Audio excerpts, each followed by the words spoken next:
connection to Brad. So Brad, please come. We're happy to have you with us today. Thank you. Well, good morning, Cascades. It's so good to be with you all. Yeah, I have memories even in this building. Connections with Danny meant that as a teenager, I was here multiple times playing soccer in the gym. So it's fun to be back in the building in a much different capacity this morning. But it's so good to be with you all. And I just feel really honored to be here and to be able to preach the Word of God here at Cascades with you this morning. To give a little introduction about me, I served at Blue Mountain Church in Coquitlam for 8 years up until this past fall. I'm now at the Way Church in Vancouver. I'm a church planter there, building up to Lord willing, plant a church in the next year or two, which is exciting. I'm finishing up a master's degree at Regent College. Most importantly, I have a wife and a perfect daughter who, she's not perfect, but we won't go there. Maybe later this morning we'll go there. But they were needed at the Way this morning, so they couldn't be with me here. But that fills out my family, and I wish you could meet them. Maybe someday you'll get to meet the better part of the Bruneski household. But I am going to bring a word this morning on contentment. Contentment, which is an elusive idea, and we'll get into it from Paul's text, from Paul's letter to the church in Philippi. So if you have your Bibles with you, or if you have an app on your phone, or whatever it might be, I encourage you to turn to Philippians chapter 4. And we're going to look this morning at really the last big idea that Paul gets into in his letter to the Philippian church. It's his kind of way of wrapping this letter up with the final big idea. And he talks about contentment. And so Philippians 4, and I'm going to start reading in verse 10. And I also just want to call on some grace. I realized once I got here this morning that I forgot to grab my glasses this morning. So I can still see, but it might be a little more challenging for me this morning. So Philippians 4, verses 10 to 13, I'm going to read for us. Paul writes this: I rejoice greatly in the Lord that at last you have renewed your concern for me.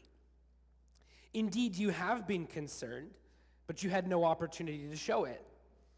I'm not saying this because I'm in need, for I've learned to be content whatever the circumstances. I know what it is to be in need, and I know what it is to have plenty. I've learned the secret of being content in any and every situation, whether well-fed or hungry, whether living in plenty or in want.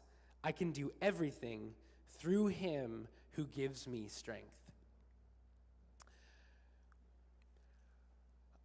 I sincerely hope that all of us this morning can think of a time in our lives when we were in some kind of a bind and someone generously came through for us.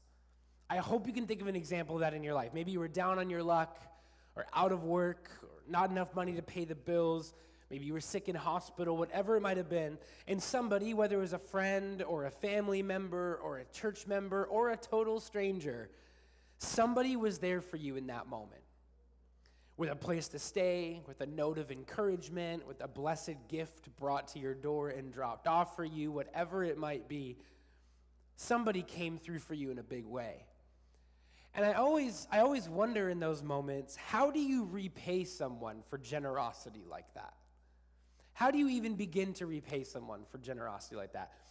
I'll give kind of a silly example that helps me think of it. I love coffee. I really love coffee. Anybody else in the room coffee lovers here this morning? Okay, just a few hands. If you're honest, I think more hands would be up. And I really love good coffee. Vancouver's an amazing city to enjoy a good cup of coffee. So I love good coffee. I love to make myself a pour over at home. Don't be confused by my Starbucks cup this morning. It was close by, okay?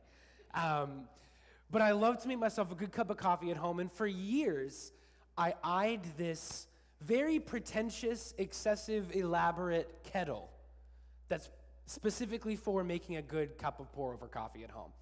Now, this kettle, I think we have a picture of it in the slides, potentially. Maybe, maybe not. Yes, we do.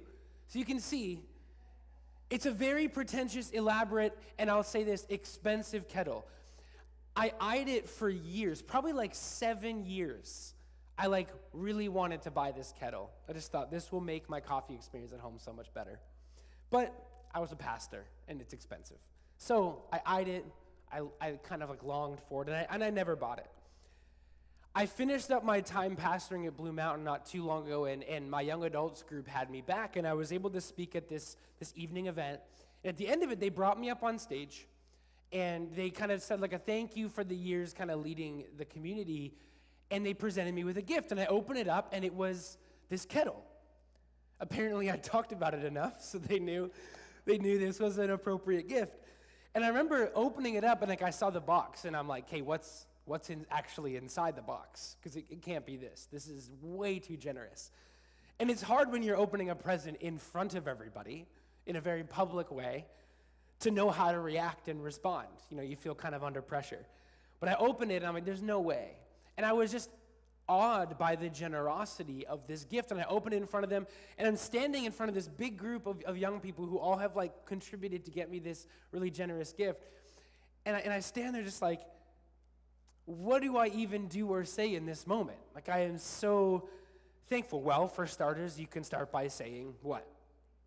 Thank you. Pretty good place to start. But what in the world is there beyond that in those moments of just being overawed by gratitude to say? And I think this is a little sidebar, but I think it's so much of what our worship to God in the church is, right? It's an overflow of what even can we say in response to the gracious gift that God has given us in Christ Jesus. It's thank you, Jesus, for your gracious gift to us. And this is a little bit what's going on as Paul concludes his letter to the Philippian church at the end of this letter that we just read. As you may or may not know from previous readings of Philippians, when Paul writes this letter, he's imprisoned, likely in Rome, as an enemy of the state for preaching the gospel. He's been preaching the gospel that Jesus is Lord, not Caesar. He's a traitor to the empire, and so he's imprisoned. And in the context of this time, when you were imprisoned like Paul was, you were on your own for food and drink and whatever provisions you needed. You were on your own. So think about that. You are completely dependent upon family and friends to come through for you in your time of need. Now, don't start looking around at your family and friends and going, yeah, would you come through for me? Like, hopefully none of us are ever in the position where we need this. But think about how dependent you are on those people in this time. And Paul's been an itinerant preacher. So he's been traveling. And so he finds himself at the heart of the empire, 1,000 miles away from Jerusalem, which would have been his home. And he's all alone. He's literally starving to death in his Roman isolation. And then one day, in this predicament, one day out of nowhere, his door opens and a guy named Epaphroditus walks in. And Epaphroditus has arrived from Philippi, which seems to be well over 800 miles away, which in that time wasn't just like a quick 2-hour flight, obviously. He's come a long way. And he's come from Philippi and a church that Paul had planted years before. And Epaphroditus shows up, and he's got food, he's got water, he's got money, clothing, all the provisions that Paul needs. And Paul's literally saved from death by these gifts from Philippi. And Paul's left then in that follow-up moment where you're just like, what do I even say to this? How do I repay you for this kind of generosity? Like, I don't think a little keychain from the Colosseum gift shop's going to be enough to say thank you for your trip to Rome and these provisions. So when Paul writes this letter to the Philippian church that we've been looking at and we're going to learn from this morning, one of the main motivations for writing was simply to say thank you. Thank you to the church in Philippi. And it's at the end of this letter where we really see this enacted more than anywhere else. And so I want us to work through that text just slowly for a little bit here, starting in verse 10. It kind of reads a little bit like a glorified thank you note. And we'll see this as we begin. He says, I rejoice greatly in the Lord that at last you've renewed your concern for me. Now, he says, I rejoiced greatly in the Lord. The word rejoice used here can also be translated as a celebration. I've had a great celebration in the Lord. Now, remind me again, where is Paul when he writes this? Paul is a prisoner far from home. But he writes, I'm having a great celebration in the Lord because of you. Now, this is Paul putting into practice what he's been preaching all throughout his letter to the Philippian church. This idea of joy amidst adversity. This is Paul putting that into practice. This is Paul doing the stuff. He says, I had this great celebration in the Lord. I've rejoiced because at last you renewed your concern for me. Indeed, you were concerned, but you had no opportunity to show it.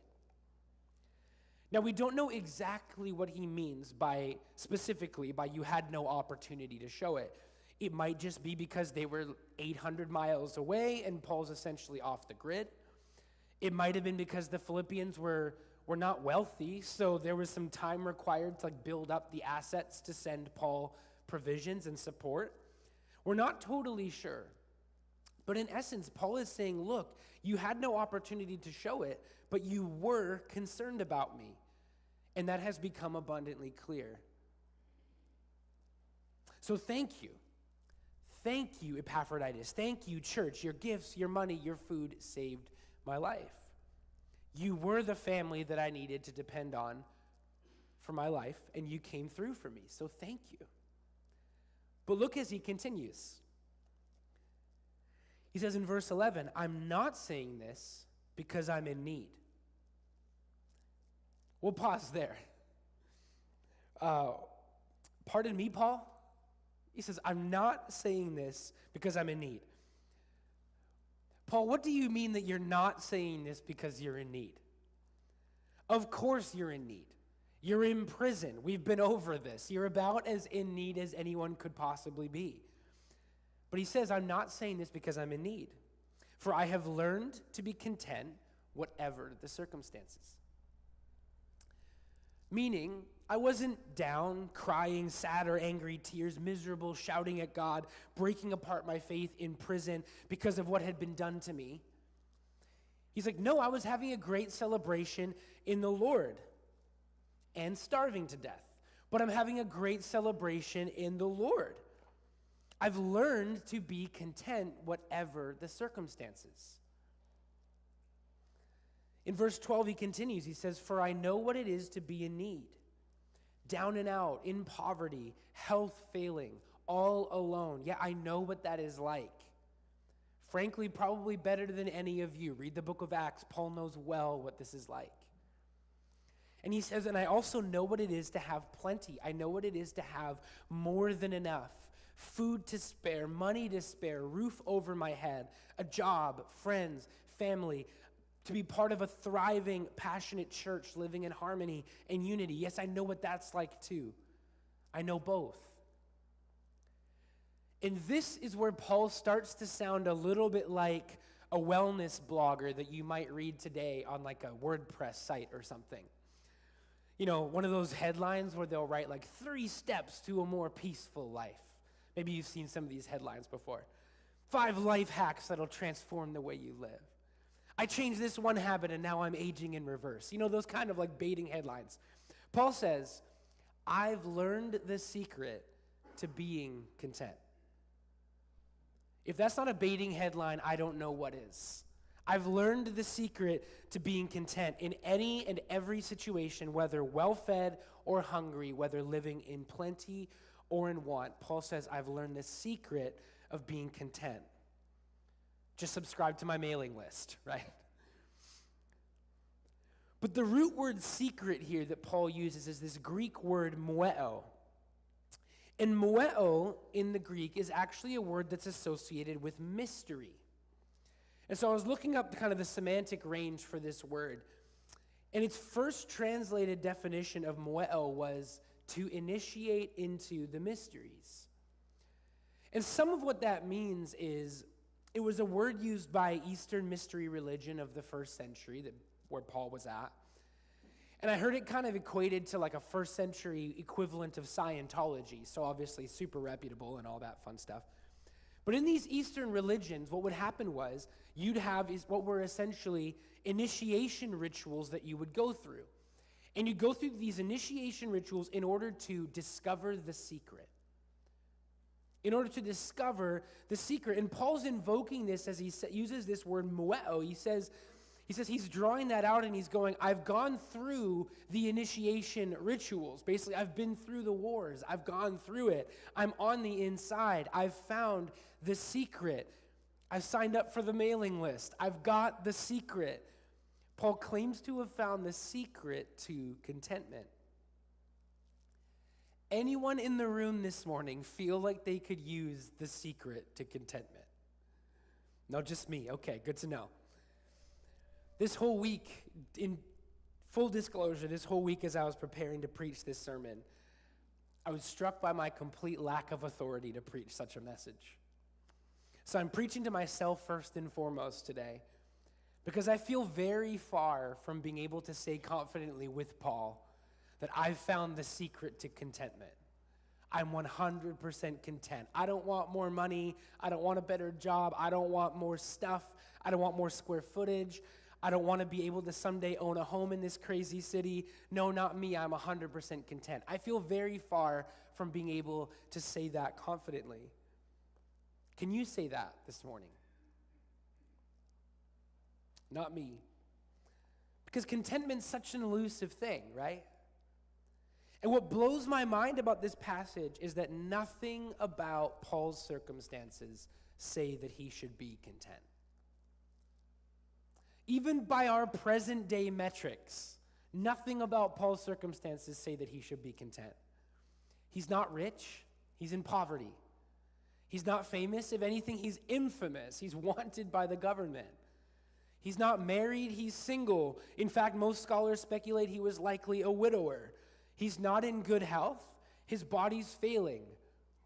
He's been beaten up too many times. Think about the thorn in the flesh he talks about. His body's failing. Nothing about Paul's circumstances say that he should be content. Here's a guy imprisoned, dirt poor, bad health, future looking bleak, and he says he's having a great celebration in the Lord. Listen, I've learned the secret to being content. I think that's the kind of guy we want to learn a thing or two about contentment from. Somebody who's been through all of that stuff and can sit there and say, I've learned the secret. So let's try to learn a few things about contentment this morning from Paul. Here's a few thoughts on contentment from our text this morning. The first one is contentment is something you learn. Contentment is something you learn. Look at the language that Paul uses as he talks about it. Look at verse 11. I'm not saying this because I'm in need, for I have learned to be content whatever the circumstances. Verse 12, I know what it is to be in need. I know what it is to have plenty. I've learned the secret of being content. This is the language that he uses. See, contentment's not natural. It's not the default setting for human beings, if you haven't learned that yet. All the way back to Adam and Eve in the garden. Think of the very beginning. They're in this garden, lush, full of trees with wonderful fruit, blessings and gift from God. There's just one tree. Don't eat from that one. And in the midst of this garden where they are provided for lavishly with wonderful fruit trees, what do they need to do? They just need that one thing they can't have. That discontentment is just baked in. It's not our default setting to be content. In a world full of yeses, full of divine gifts and beauty, there will always be something just out of reach.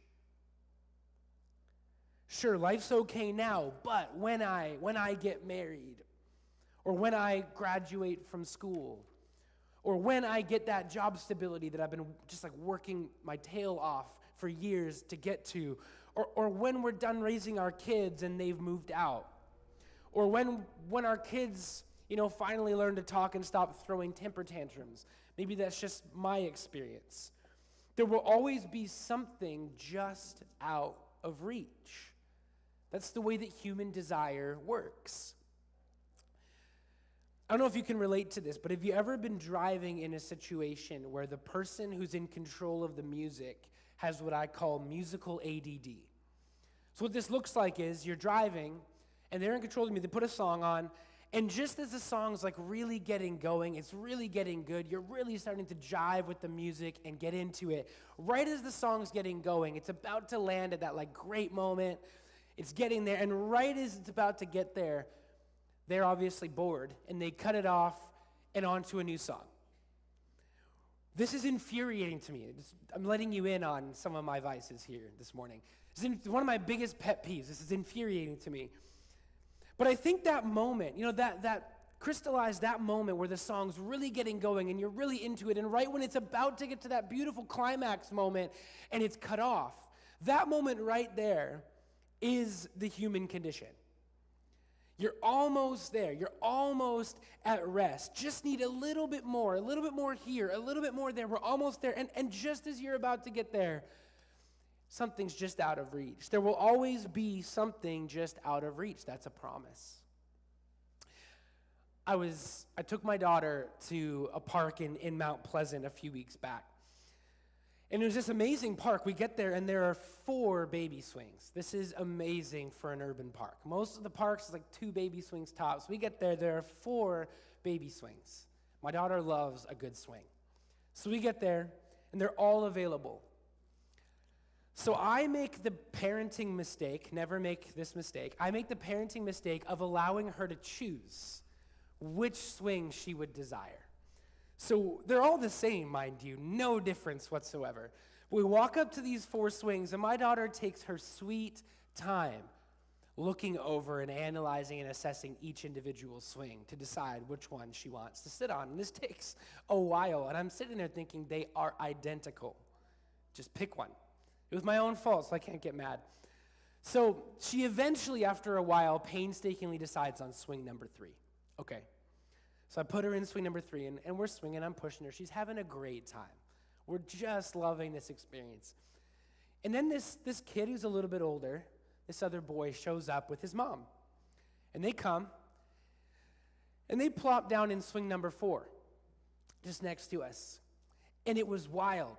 The moment this kid got into swing number 4, I can see it in my daughter's eyes. Everything changed. I could see the look in her eye. She looks over, and I'm like, oh no. No, what's going to happen? And I'm swinging, she's happy, but I can see something's about to go down here. And she starts to actually lean over and reach over, like she's going to grab this kid while they're swinging. And I could see as soon as the kid sat down, it was like, I want swing number 4. And I'm sitting there, I'm pushing her on the swing, I'm thinking, you could have had swing number 4. They were all available to you. You chose this one. By the way, they're identical, but I could see it. Everything had changed. As soon as this kid was swinging in his swing, she wasn't in. It was wild to me. And it taught me and reminded me, even notice the role that comparison plays in discontentment, even for my not quite 2-year-old daughter. The role that comparison plays in our discontentment. See, there will always be that other kid in your life. There will always be somebody just older than you, or just younger than you, or better looking than you, or cooler, smarter, more educated, more successful. You will never be the best. I'm just here to encourage this morning. But there will always be someone just ahead of you, or just better than you at something, or just in that job that you want, that role that you can't quite get to. You'll never be content until you put to death comparison. Because there will always be somebody or something that is just out of your reach. It's the insatiable nature of human desire. And that is why you have to learn to be content. It's something you have to learn. Paul says it's something he's learned. But the thing about learning is that it's hard work, am I right? I've been a grad school student for a lot longer than I would have thought I would be. I've been a grad school student for a while. It's hard work to balance working and being a student and being a husband and a parent. The time, energy, the willpower, time management. It's hard work to learn. Paul says, I worked at it, but with time, I learned the secret of being content. But the beauty of that for us, the beauty of this truth, is that he's not saying that it's just some epiphany that he got, and hopefully you get that epiphany as well. The beauty for us is that if Paul can learn it, you can learn it.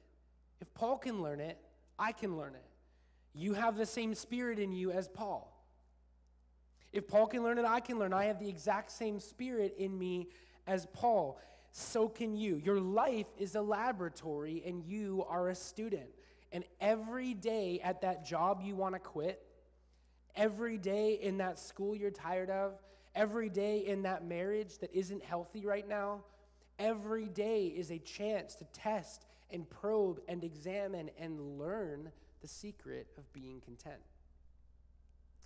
So that's the first thing we learn here. The second thing is contentment is not dependent on your circumstances. I love what Paul says. Verse 11, I've learned to be content whatever the circumstances. Verse 12, I've learned the secret of being content in any and every situation, whether well-fed or hungry, whether living in plenty or in want, whether I'm single or married, whether I'm poor or employed in my dream job, whether I'm renting a tiny apartment or I have the house of my dreams. I've learned the secret in any and every situation, whatever the circumstance. In Paul's day, it was content. I think in our day, it might be happy, the word happy. This word that we use, this idea that we subscribe to this formula that says, when I get X, then I'll be happy. Our culture talks about this incessantly. When I get more money, when I get a house, then I'll be content or happy. And we all know that this isn't true, right? And if you don't, you will. It's a myth. It's not true. Because the second you get to the goal, so we might even say, and when I get X, I'll be happy. But the second you get to the goal, the second you get X, the goalposts change, right? The goalposts move just a little further down the road. You can have been working at a goal for years, for decades, and you get to that goal, you achieve it, you arrive at it, and you live in it, and you live in it, and it's glorious for like a couple days. And then your mind is filled with what's next, right? Your mind's filled with what's next. You know, when you were in high school, you're like, I just want to get to college. And then you get to college, I just want to get into the workforce. And you get into the workforce, I just want to get like a real job. Then you get that, I just want to get a promotion. I just want to get X, Y, Z. Then you want to get married. Then you want to buy a house. Then you want to have kids. Then you want your kids to move out. It goes on and on and on. And the world's conception of our dreams and desires are a carrot on a stick. It's always right there. You can almost taste it, but it's just out of reach. And that's why Paul makes the point, and this is important, that if you're not content now, no change in your circumstances will ever get you there. If you're not content now, no changes in your circumstances will ever get you there. If you're not content single, will you be magically content married? Married couples in the room are going, no, you won't. If you're not content in college, will you be content in a career? You might go, I think I'm the exception to the rule. I doubt it. If you're not content before kids, will you suddenly be content when they're up all night screaming, you haven't slept in days, and you have to juggle all the things you were already doing before, but now you have this kid involved? Why do we even think that makes sense? You're not the exception to the rule. And discontentment robs you of joy. Discontentment robs you of joy because it robs you of the ability to celebrate the goodness of God in the moment. I heard one teacher describe contentment as not a destination, but a mode of travel. Like contentment is not some city or destination out on the horizon that hopefully one day we're going to get to. But it's more like an airplane or a car. It's a way you move through the universe. It's a mode of travel. Will some moments in your life be easier to be content than others? Of course. That's a no-brainer. But as a general rule, look at Paul in our text. Here is a guy imprisoned, likely going to die there. And he says, I'm having a great celebration in the Lord. It teaches us it's not dependent on your circumstances. And the last point, this is the third one. Contentment is a struggle in times of lack and in times of plenty. Look at the way verse 12 reads. It says, I know what it is to be in need, and I know what it is to have plenty. I've learned the secret of being content in any and every situation, whether well-fed or hungry, whether living in plenty or in want. Paul actually says, I've learned to be content in plenty. What? What, Paul? One version says, I've learned to cope with having too much. See, personally, I've not found this to be a struggle. But why on earth does Paul say that? Well, I think because Paul's smart. He's an intelligent man, and he knows the way that money works. And the way that money often works is that the more you have, what? The more you want, right? I remember when I was a student in college and I was dirt poor and I'd put all my money into just being. I went to school in Chicago, and so I put all my money into being there and surviving. So I had no money. I had a little gray silver flip phone. It was called a Cricket. Very cheap and didn't do anything well. I had to press every button 5 times to send one letter of a text message, if you remember those days. And all my friends had smartphones, but I had no money, so I had this. And I remember in those years, what I didn't think about was the awesome car I could buy. I was working as an intramural referee at the time. I would have had to work that job for 55 years in order to buy a car at that moment in time. So what I didn't occupy my time thinking about was the things that I could buy, the car that I could buy. I just didn't think about it. It wasn't an option for me.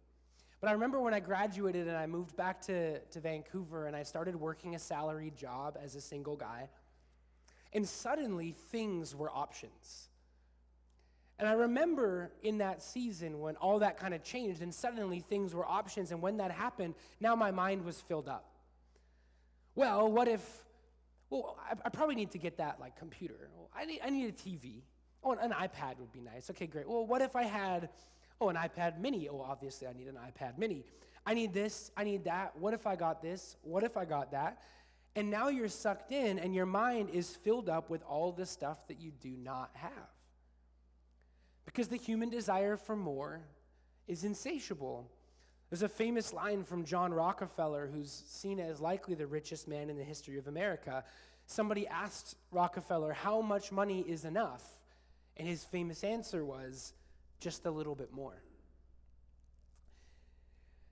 There's an interesting proverb in Proverbs chapter 30, verses 7 to 9, and I think we have it on the screen. The writer of Proverbs writes this, 2 things I ask of you, Lord, do not refuse me before I die. Keep falsehood and lies far from me. Give me neither poverty nor riches, but give me only my daily bread. Otherwise I may have too much and disown you and say, who is the Lord? Or I may become poor and steal and so dishonor the name of my God. How many of us have ever prayed that? I have not. I have not prayed that.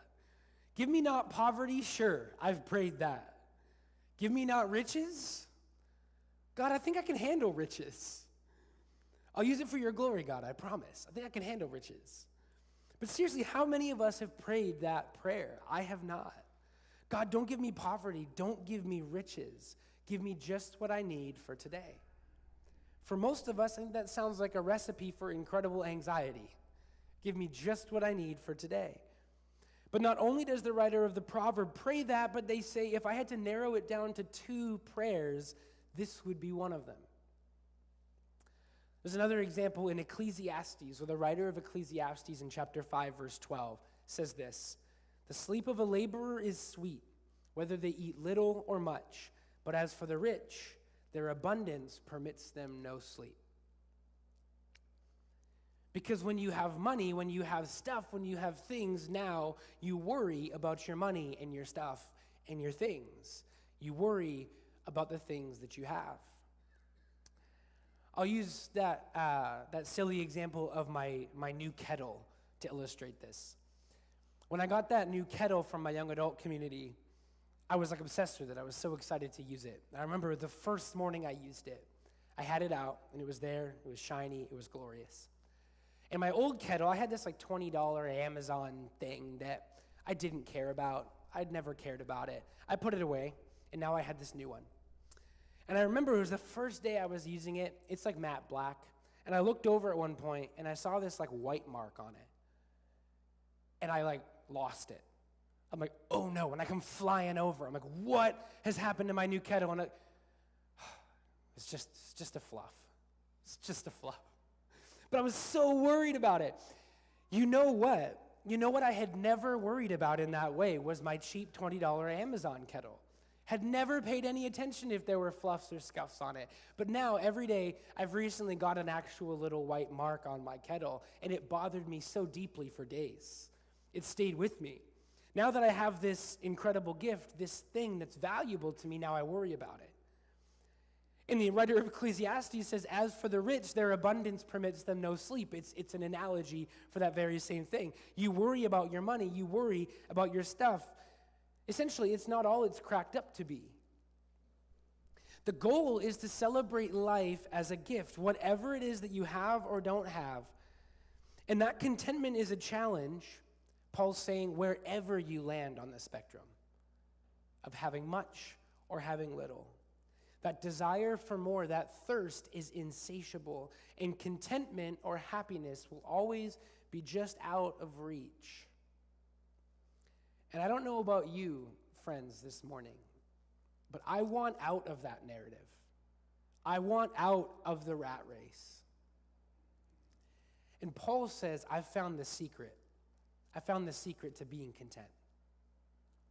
How do we do it? What is his answer? What is the secret? Well, he says it right after that in verse 13. He says, I found the secret to being content. And verse 13 says this, I can do all this through him who gives me strength. I can do all this through him who gives me strength. It turns out the secret has a name. Through him who gives me strength. The secret is King Jesus. King Jesus, the living God, found in flesh and blood as Jesus of Nazareth. I can do all this through him who gives me strength. Now, people do a lot of strange things with this verse. If you've been a Christian for very long, you've probably noticed that this verse is kind of put everywhere and ends up in a million different contexts. One of the ones I see it all the time, I love sports, and I see athletes use this verse all the time. It'll be, like painted on their eye black or something at a football game. Philippians 4:13, I can do all things through Christ who gives me strength. And essentially it's used in this way of like, God brought me this victory, God made me win this football game. And that's all fine. That's all fine. But I think we hear this verse quoted all over the place, and most of the time, almost always, it's pulled right out of context, and I think used improperly. See, the secret that Paul's talking about in this text is not actually referring to some magic Christ-infused superpower that will allow you to achieve all your goals. Go get them, Tiger. It's not talking about some magic Christ-infused superpower. The secret of Philippians 4:13 is actually about having joy and contentment amidst adversity, amidst trial, amidst pain. Paul says, I can do all of this through him who gives me strength. This verse we see and hear absolutely everywhere, used to empower all the dreams and goals imaginable. In context, it's actually talking about contentment, whether you achieve your goals or not. It's interesting. And odds are contentment is actually a lot harder than winning a football game. In context, he's saying, I can be content right here, right now, in prison, scraping by with mere survival on my goals list. I can be content, at peace, happy. It is enough through him who gives me the strength. He gives me the strength. Paul lived in a moment with a really strong wave of stoicism that preached self-sufficiency.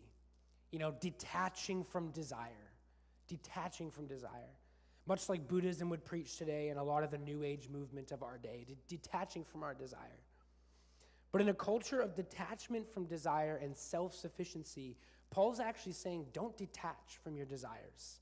God made you with desires.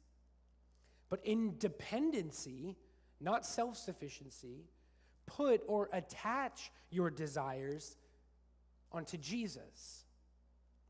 In his good news of the kingdom of God. Take all your drive and ambition and work ethic and your craving for more, take all of that, funnel that, and put that into Jesus, because he is where contentment is found. That phrase, through him who gives me strength, the word through is a preposition, and it can mean either through or in. Meaning contentment can be found in him who gives me strength. In Jesus. In a symbiotic relationship with the eternal King of the universe. He is where contentment is found because he and he alone is enough. He is enough. I once heard one of my favorite authors, James K.A. Smith, say a phrase which may have been borrowed, I don't know. But he said this, he said, discontentment comes when we place infinite value in finite things. We place infinite value and expectations in finite things. And what that means is the only place that contentment can actually be found is in the one and only truly infinite thing. The one and only truly infinite being. And that is the God of creation. That is Yahweh. That is in Jesus. The desires of this world and finite things are striving after wind, as the author of Ecclesiastes would say. They're a carrot on a string. But he is enough. He is enough. Do we believe that? And like I said earlier at the Cascades, I've maybe never felt more like I'm preaching a sermon specifically for myself than I do this morning. The grip of the world is strong.